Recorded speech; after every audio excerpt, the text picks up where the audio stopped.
doctor তাত appointment আছিলে সেই ৰাতিপুৱা কিবা এটা খাই হাতত এনেকৈ অলপ তামোল লৈ এতিয়া গৈ আছোঁ ডক্টৰ তাত আৰু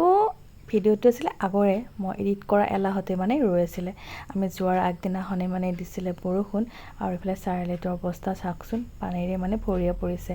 বাৰু আমি দুইটাই এতিয়া গৈ পালোঁ ডক্টৰ তাত মানে কিবা এটা পইচা ট্ৰেন্সফাৰ কৰিছিলে আৰু পইচাটো মানে নগ'লগৈ তো এতিয়া এনেকৈ টেনশ্যন লৈ বহি আছে তো এতিয়া হাজবেণ্ডে টেনশ্যন লৈ আছে আৰু মোকো কৈ আছে মানে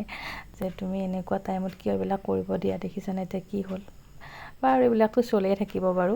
এনেকৈ আমাৰ এতিয়া চব ঠিক ঠাক আছে এতিয়া আমি গৈ আছোঁ ঘৰলৈ গৈ আছোঁ দুইটাই আৰু বিহুৰ বতৰ যিহেতু বিহু শুনি শুনি গৈ আছোঁ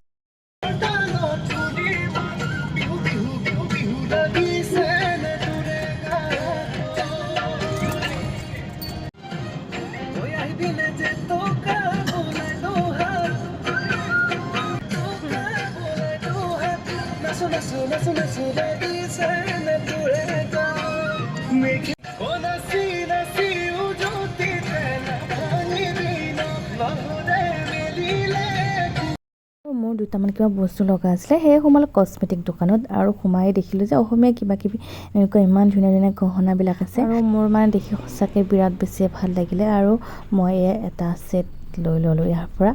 আৰু এনেকৈ এতিয়া আমাৰ ইয়াত কাম হৈ গ'ল আৰু কিবা হাজবেণ্ডে বজাৰ কৰিলে এয়া এটা ল'লে তৰমুজ আৰু এইফালে ভোট জলকীয়া ল'লে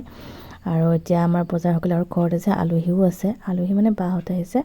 আৰু চাই পোৱাৰ লগে লগে মাইনাই মানে কিবা কান্দে ক'ব ভাত খাবলৈ লৈছোঁ আজিতো মই চিকেনটো বনালোঁ আহি তাৰপিছত লোকেল চিকেন আছিলে মাহৰ দাইল আছিলে তাৰপিছত এনেকৈ মাছৰ পেটু ভাজি আলু ভাজি খাৰ এনেকুৱাকৈ আছিলে আৰু আমি গোটেইকেইটা এনেকৈ আজি পাতত একদম মজাকৈ ভাত খালোঁ আৰু খাই উঠাৰ পিছত মই খালোঁ অলপ দৈ বিহু বুলি দৈ আনিছিলে মই খোৱাই নাছিলোঁ সেই ভাত খাই এয়া দৈ লৈ লৈছোঁ